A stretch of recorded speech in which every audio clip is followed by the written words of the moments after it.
হাড় কাঁপানো শীত আর পারদপতনের মাঝেই মানবিকতার নজির গড়ল আসানসোল দুর্গাপুর পুলিশ কমিশনারেট। বৃহস্পতিবার দুর্গাপুরের ওয়ারিয়া পুলিশ ফাঁড়ির পক্ষ থেকে এলাকার কয়েকশো গরিব ও অসহায় মানুষের সহায়তায় একটি বিশেষ উদ্যোগ নেওয়া হয়।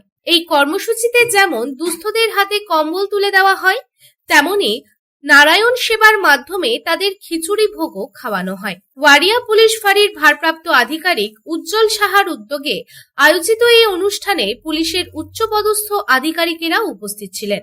আসানসোল দুর্গাপুর পুলিশ কমিশনারেটের DC East Abhishek Gupta, ACP Subir Roy, circle inspector Ranbir Bag এবং দুর্গাপুর থানার ভারপ্রাপ্ত আধিকারিক সঞ্জীব দে নিজে হাতে সকল মানুষের হাতে কম্বল তুলে দেন। সেবামূলক এই কাজকে আরো এগিয়ে নিয়ে যেতে ডিসি ইস্ট অভিষেক গুপ্তা নিজে উপস্থিত থেকে সাধারণ মানুষকে খিচুড়ি পরিবেশন করেন।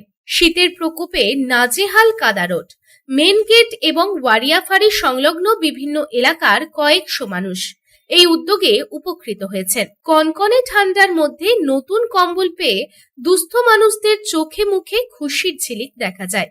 এদিন এই প্রসঙ্গে ডিসি ইস্ট অভিষেক গুপ্তা বলেন, গত কয়েকদিন ধরে শীতের প্রকোপ মারাত্মক বেড়েছে। এই কঠিন সময়ে আসানসোল দুর্গাপুর পুলিশ কমিশনারেটের পক্ষ থেকে এটি একটি ক্ষুদ্র প্রয়াস, যাতে আমরা গরিব ও দুস্থ মানুষদের পাশে দাঁড়াতে পারি।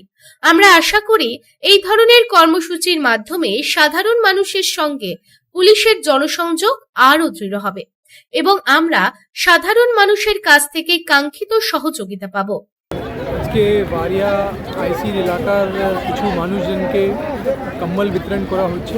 लगभग 500 জনকে কম্বল দেওয়া হচ্ছে এই শীতকালের জন্য। এই বছর শীতকালে অনেক ঠান্ডা পড়েছে, এটা সবই জানে। তো এটা আমাদের পুলিশের তরফ থেকে, আসানসোল দুর্গাপুর পুলিশ তরফ থেকে, আমাদের সিপি সাহেব তরফ থেকে একটা উদ্যোগ যে আমরা এই শীতকালের সময় মানুষের পাশে দাঁড়াতে থাকি এবং ওদের মানুষের সহযোগিতা আমরা যেরকম পাই সেটাই আমরা এই কন্টিনিউয়েশন করছি।